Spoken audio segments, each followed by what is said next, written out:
जय हिंद दोस्तों, स्वागत है आपका सोशियोलॉजी क्लासेस के हमारे यूट्यूब चैनल पे। तो आज हम देखने वाले हैं यूजीसी नेट जून री एग्ज़ाम 2024 का पेपर भाग 2। कल हमने 10 क्वेश्चन देखा है, आज उससे आगे देखेंगे।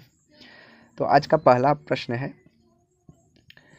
कि उत्तर आधुनिकता पर लिखी गई निम्नलिखित समाज शास्त्रीय रचनाओं को उनके प्रकाशन के काल अनुक्रमिक रूप में व्यवस्थित कीजिए। तो देखिए, उनक हिंदी में कितनी गलतियां देता है आप लोग समझ सकते हैं। तो यहाँ हो जाएगा the condition of post modernity, D Harvey के पुस्तक है जो कि 1989 में लिखी गई है, और the post modern condition Lyotard की है 1979 में लिखी गई है, और post modernism reason and religion E Gellner की पुस्तक है। तो ई गेलनर की जो पुस्तक है वह 1992 में लिखी गई है। कब? 1992 में।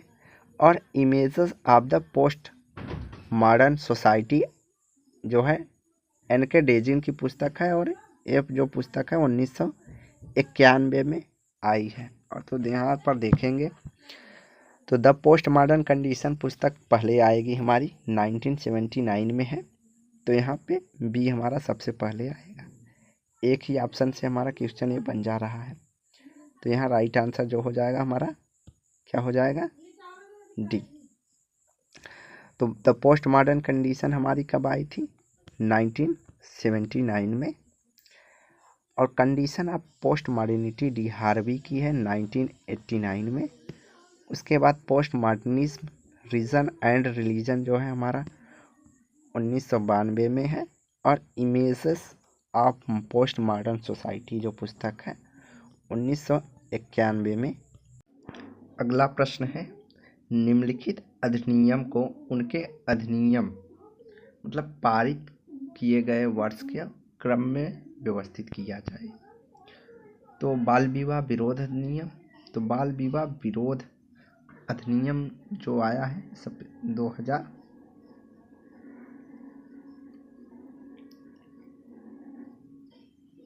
बाल विवाह विरोध अधिनियम।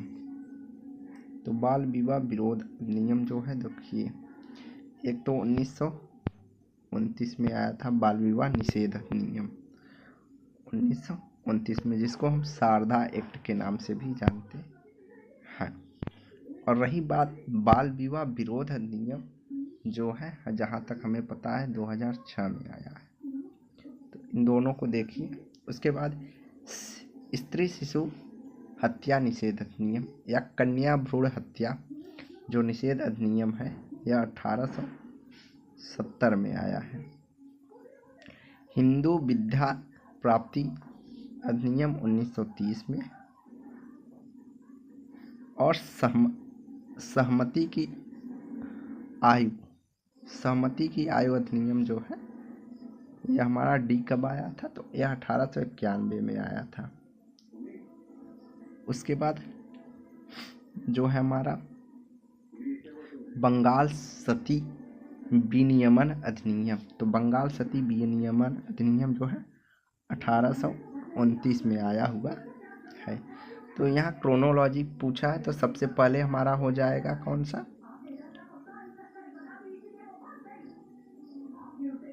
बंगाल में सती विनियमन अधिनियम।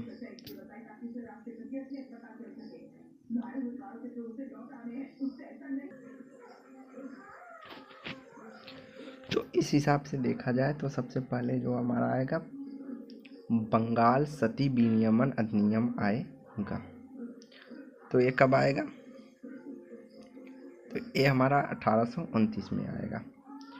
तो 1829 तो सबसे पहले ये आ गया। उसके बाद हमारा सहमति की आयु आएगा। सहमति की आयु कब आया था? 1891 में। उसके बाद स्त्री हत्या निषेध अधिनियम अर्थात बी आ जाएगा 1870 में। उसके बाद हमारा आ जाएगा कौन सा? बाल विवाह विरोध अधिनियम अर्थात 1929 इसको माना गया है। तो और लास्ट में हमारा आएगा सी। लास्ट में सी क्या आएगा?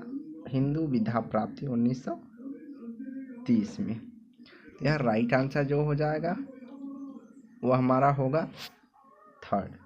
क्या हो जाएगा? थर्ड। अगला है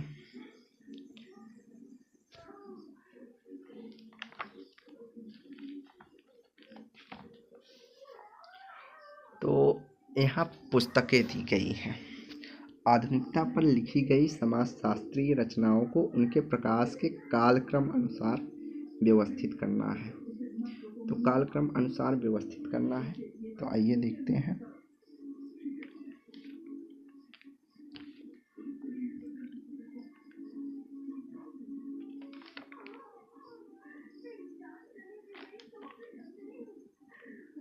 तो यहाँ हो जाएगा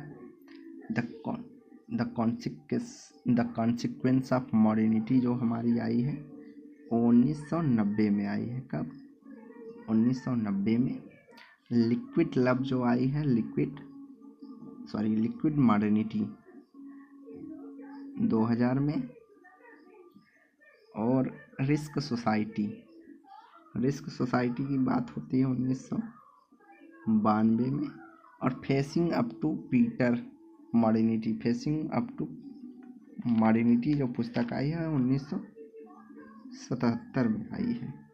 तो सबसे पहले हमारा डी होगा, उसके बाद आ जाएगा सी, मतलब फेसिंग अप टू मॉडर्निटी। 1977 के बाद आएगा रिस्क सोसाइटी, उसके बाद आएगा कॉन्सिक्वेंस ऑफ मॉडर्निटी, और उसके बाद आएगा हमारा लिक्विड मॉडर्निटी। तो यहाँ राइट आंसर जो हो जाएगा वो हमारा होगा डी सी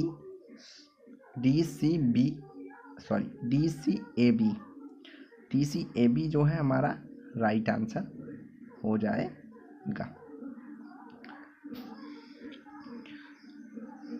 अगला प्रश्न है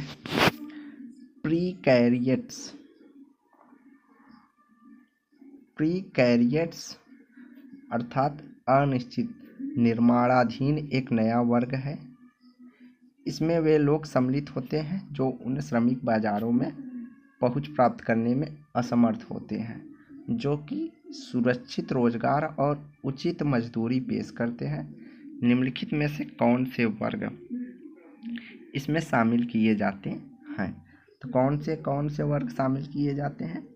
इसमें प्रौढ़ लोग भी शामिल होते हैं, अकुशल श्रमिक, अल्प शिक्षित युवा, और जो नियति रूप से कार्यरत और कार्यविहीन होते हैं, अर्थात जिन्हें लगातार कोई काम नहीं मिलता है, वे लोग अनिश्चित या प्रीकैरियट्स निर्माणाधीन वर्ग में शामिल किए जाते हैं। अर्थात यहाँ है कि जिन्हें बराबर वर्क नहीं मिलता उनको इस अनिश्चित वर्ग में शामिल किया जाता है, क्योंकि इनका काम मिलने का जो क्राइटेरिया होता है वह अनिश्चित होता है, कभी मिल जाता है कभी नहीं मिलता है। तो यहाँ जो राइट आंसर हो जाएगा वो भी हमारा थर्ड होगा, ए बी सी डी।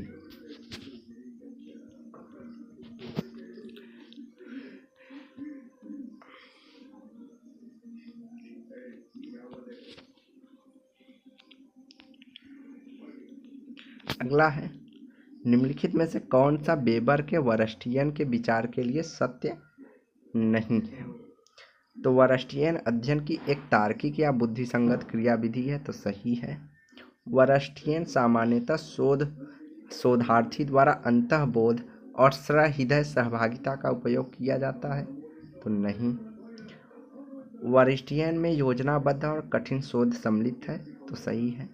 वरस्टियन पर वेबर के विचार एक क्षेत्र के लिए शास्त्रार्थ मीमांस के नाम से जाना जाता है या से व्युत्पन्न होता है, तो ये भी जो है हमारा स्टेटमेंट सही है। तो यहाँ पूछा गया है कौन सा स्टेटमेंट हमारा सही नहीं है, तो राइट आंसर हो जाएगा हमारा सेकंड, सही नहीं है। अगला है मैच कराना है। तो प्रतीकात्मक प्रभुत्व, सामाजिक प्रजनन, अभ्यसन और सांस्कृतिक प्रजनन। तो देखिए प्रभावी एक पीढ़ी से दूसरी पीढ़ी द्वारा समाज को प्रभावशाली ज्ञान का संप्रेषण करना, संस्कृति और इसकी रहस्यमयता के प्रभाव में प्रभुत्व का प्रयोग। तो प्रतीकात्मक प्रभुत्व हमारा हो जाएगा ए का सेकंड। तो यहाँ सेकंड किस में है, फोर्थ ऑप्शन में है। उसके बाद सामाजिक प्रजनन है।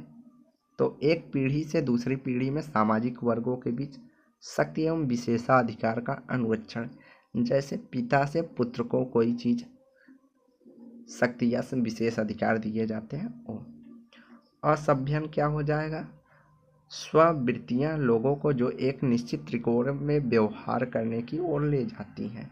तो जो हम अभ्यास करके कोई एक ही चीज व्यवहार बार बार करते हैं तो उसको अभ्यसन कहते हैं। तो इसका 4 हो जाएगा। सांस्कृतिक प्रजनन मतलब एक पीढ़ी से दूसरी पीढ़ी समाज के जो नियम होते हैं, कानून होते हैं, उनको सिखाया जाता है, तो उन्हें सांस्कृतिक प्रजनन कहते हैं। अर्थात संस्कृति का उत्पत्ति एक पीढ़ी से दूसरी पीढ़ी में ट्रांसफर किया जाता है।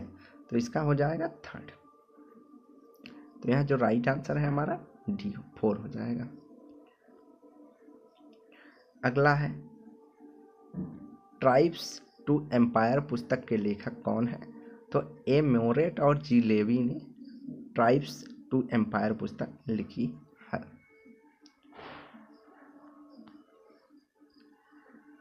अगला है विचारकों को उनके सिद्धांतों से मिलान करना है। तो इमाइल दुर्खीम का जो संबंध है वह नैतिकता से है। फूको विमर्श की बात करते हैं। तो ए का 4 और डी का 3rd पहला ऑप्शन हो जाएगा। उसके बाद कार्ल मार्क्स जो मानते हैं, तो कार्ल मार्क्स जो है वह भूत प्रेत विश्वास। अब ये देखिए यहाँ पे भूत प्रेत विश्वास में कभी कार्ल मार्क्स मानते ही नहीं है, ये तो माना जा सकता है। तो यहाँ थोड़ी सी गड़बड़ है, इसको हमने अभी तक कहीं पढ़ा नहीं है कि कार्ल मार्क्स भूत प्रेत में विश्वास करते हैं, बल्कि वे इनका खंडन करते हैं। अगला है क्लाउड लेवी स्ट्रास जो है प्रारंभिक संरचनाएं संरचनावादी है। तो इन्होंने प्रारंभिक संरचनावादी या सामाजिक संरचनावादी के नाम से लेवी स्ट्रास को जाना जाता है। तो यहाँ राइट आंसर हमारा 1 हो जाएगा। अगला है सूची 1 को सूची 2 के साथ सुमेलित करना है। तो पुस्तकें हैं और लेखक दिए हैं। तो new rules of sociological method, तो यह पुस्तक है किसकी, एंथनी गिडिंग्स की है। उसके बाद phenomenology of the social world. तो phenomenology of the social world की बात करते हैं Alfred Schutz. Studies and methodology की जो बुक है वह हेराल्ड गारफिंकल से संबंधित है। The idea of social science की बात करते हैं पीटर बिंच। इसके अलावा एक कन्फ्यूजन है कि new rules sociological society Anthony Giddings की है। रूल्स ऑफ सोशियोलॉजिकल मेथड उनकी है, किनकी है, दुर्खीम की। तो ये कन्फ्यूजन है, जहाँ न्यू आ जाए वहाँ एंथनी गिडिंग्स। अगला है निम्नलिखित चर ज्यामिति में अपने संगठक सदस्यों के सामूहिक हितधारणा को अभिव्यक्त करने वाला राज्य कहलाता है। आखिर समूह समाज का हित जो देता है तो उसे उस ऐसे राज्य को क्या कहेंगे, राष्ट्र राज्य, पूंजीवादी राज्य, राष्ट्रोपरि राज्य या स्टेट। तो उसको राष्ट्रोपरि राज्य अर्थात राष्ट्र को सबसे ऊपर रखेंगे, समूह के हितों के बारे में सोचेंगे, तो उसे राष्ट्रोपरि राज्य कहा जाता है। जैसे देश के बारे में जो सोचता है उसको राष्ट्रोपरि राज्य कहेंगे, जिससे देश का भला हो, समाज का कल्याण हो।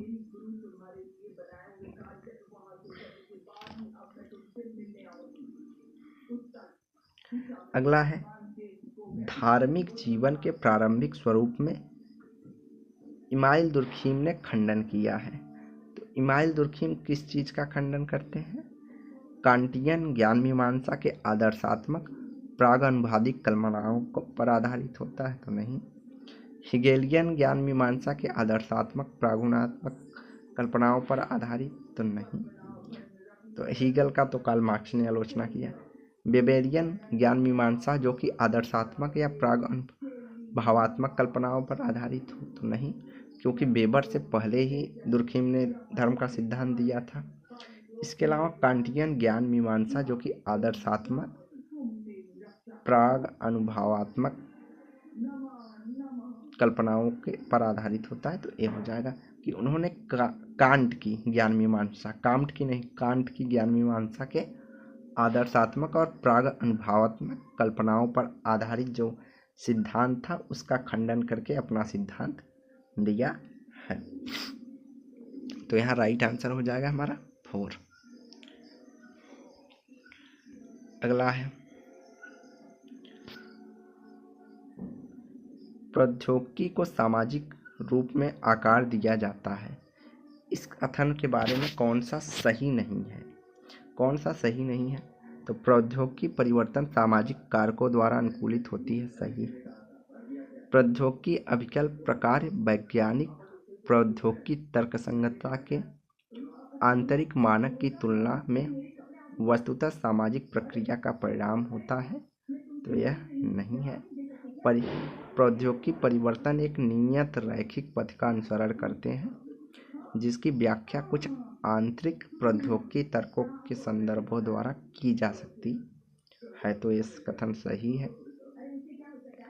प्रौद्योगिकी परिवर्तन में विवाद, असहमतियां और कठिनाई सम्मिलित हैं जो प्रौद्योगिकी के आकार देने के लिए रणनीतियों में उचित सामूहिक समूहों को प्रयुक्त करती हैं। तो ये भी कथन सही है। तो यहाँ पूछा कौन सा सही नहीं है? तो यहाँ पूछा कौन सा सही नहीं है। अच्छा, तो परिवर्तन का नियत रैखिक, यहाँ जो राइट आंसर हो जाएगा वह 3rd कि प्रौद्योगिकी परिवर्तन हमेशा एक ही रेखा में हो ये जरूरी नहीं है, जरूरी नहीं है। तो यहाँ राइट आंसर हमारा 3rd जो है सही नहीं है। बाकी हमारा 2nd जो हम यहाँ पे कहें कि सही नहीं है, प्रौद्योगिकी अभिकल्प प्रकार प्रौद्योगिकी तर्कसंगतता के आंतरिक मानकों की तुलना में वस्तुतः सामाजिक परिणाम की प्रक्रिया होती है। तो ये सही है। तो यहाँ राइट आंसर हमारा 3rd हो जाएगा कि प्रौद्योगिकी परिवर्तन नियत मतलब एक रैखिक पथ का अनुसरण करे, ये जरूरी नहीं होता है।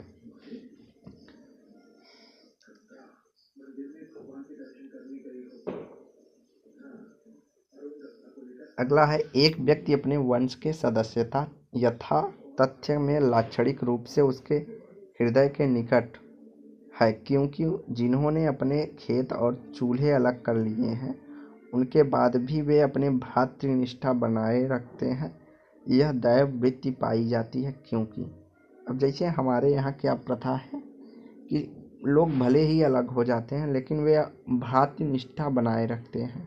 जैसे शादी विवाह में एक दूसरे के यहाँ आना जाना होता है, तो उसी की बात यह करता है। वंशी एकात्मकता का आदर्श उतना दृढ़ और स्पष्ट दर्शित नहीं होता जितना भातृ आदर्श होता है। तो सही है। यह सदैव स्पष्ट नहीं होता कि किसकी गणना पूर्ण वंशी सदस्य के रूप में की जानी चाहिए। तो यह भी सही है।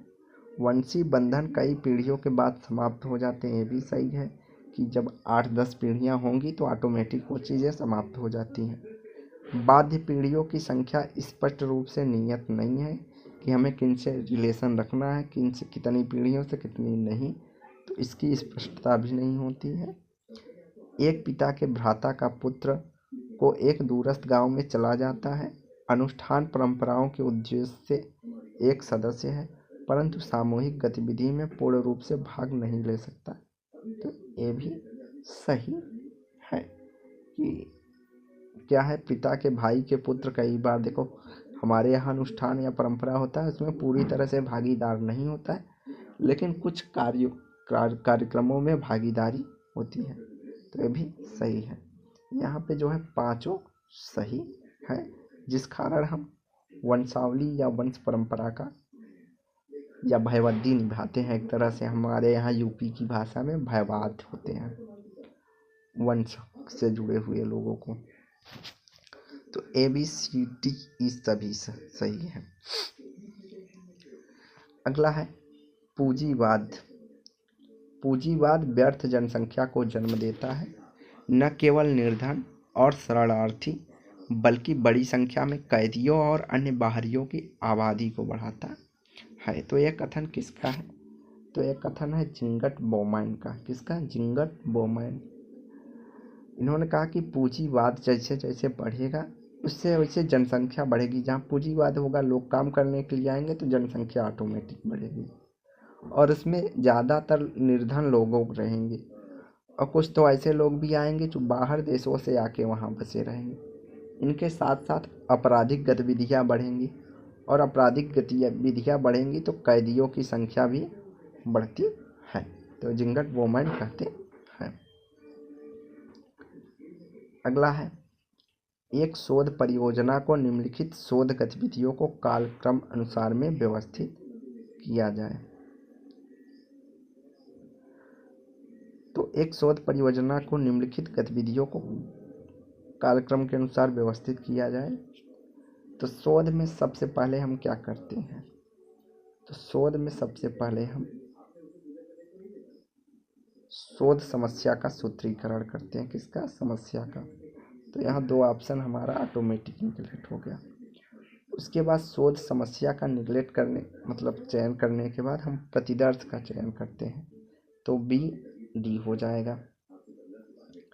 तो यहाँ राइट आंसर हमारा 4 हो जाएगा, BD। उसके बाद साक्षात्कार अनुसूची का क्रियान्वयन करेंगे। उसके बाद हम आंकड़ों को वर्गीकरण करेंगे, सारणीकरण करेंगे, और लास्ट में हम प्रतिवेदन अर्थात निष्कर्ष को लिखेंगे। तो यहाँ राइट आंसर हमारा हो जाएगा 4। अगला है सूची 1 को सूची 2 के साथ सुमेलित करिए।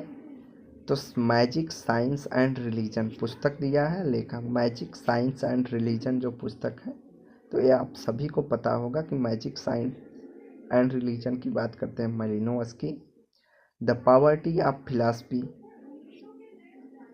The poverty of philosophy, the poverty of philosophy जो है एक कार्ल मार्क्स की है। उसके बाद आ जाता है the structure of the life world. तो लाइफ वर्ल्ड की बात करते हैं अल्फ्रेड शुट्ज और थॉमस लुकमैन, और माइंड सेल्फ एंड सोसाइटी की बात की है GH मीट ने। तो A का सेकंड, B का 1, C का 4 और D का 3rd। तो यहाँ राइट आंसर हो जाएगा हमारा सेकंड। अगला है नृजाति भिन्नताएं सामाजिक संघर्ष को प्रभावित करती हैं। नृजाति समूहों के मध्य संघर्षों के पैमाने और तीव्रता को समझने के क्रम में कुछ कारकों को ध्यान में रखा जाना चाहिए। वे कारक होते हैं, तो वे कारक किस प्रकार के होते हैं? वस्तुनिष्ठ भिन्नताएं, आर्थिक भिन्नताएं, धार्मिक भिन्नताएं, सामाजिक जागरूकता या राजनैतिक संगठन। तो ये होते हैं वस्तुनिष्ठ भिन्नताएं, सामाजिक जागरूकता और राजनैतिक संगठन। तो ADE हमारा जो है हमारा राइट आंसर होगा। अगला है एक सामाजिक संरचना जो भौतिक स्थान में लोगों के निवास और गतिविधियों को आयोजित करती है, इस प्रकार जानी जाती है। समूह, समुदाय, समाज या समिति। तो एक सामाजिक संरचना जो भौतिक स्थान या भौगोलिक स्थिति जिसकी होती है तो उसे हम किस नाम से जाने जाते, तो वह हमारा समुदाय होता है।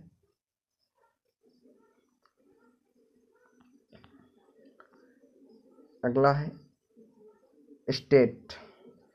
स्टेट व्यवस्था की महत्वपूर्ण विशेषता है। तो स्टेट में एक विशेष पद होता है। स्टेट ने श्रम के बृहद विभाजन को प्रदर्शित किया, ये भी सही है। स्टेट एक राजनीतिक समूह थी, ये भी सही है। सभी स्टेट समान पद था, तो गलत थे, कि सभी स्टेट का समान पद नहीं होता था, पदों में अंतर देखने को मिलता था। तो यहाँ राइट आंसर जो हो जाएगा वो हमारा ABC हो जाएगा।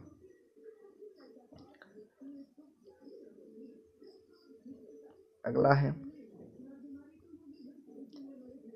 निम्नलिखित में से मार्क्स की द्वंद्व पद्धति निम्न विचारों पर आधारित है। तो मार्क्स की द्वंद्व पद्धति किस पे आधारित है? पहला, द्वंद्वात्मक विश्लेषण सामाजिक जगत के विभिन्न भागों के बीच एक सरल एक मार्गिक कारण और प्रभाव संबंधों को नहीं देखता है। तो सही है। इन्होंने कहा कि द्वंद्वात्मक संबंध क्रांति को देखता है, एकाएक होने वाला बहुमार्गी आधार होता है, सरल रूप से परिवर्तन नहीं आता है। तो ये सही है। द्वंद्वात्मक विश्लेषण में सामाजिक मूल्यों पर आधारित होता है, सामाजिक तथ्यों से पृथक नहीं है। तो ये भी बात सही है कि जो द्वंद्वात्मक है। अब देखिए, यहाँ एक एक्स्ट्रा ऑप्शन दे दिया ई, और अंग्रेजी में वो ऑप्शन है और हिंदी में नहीं दिया था। तो ये भी क्वेश्चन हम जो है, अगर हिंदी वाला तो माने होता नहीं कि भैया हिंदी में कोई भी कमी हो, एनटीए आपकी अपनी भूल मानती ही नहीं, तो उसको भी ध्यान रखना चाहिए एनटीए को। चलिए, फिर भी यहाँ राइट आंसर ABC ही है।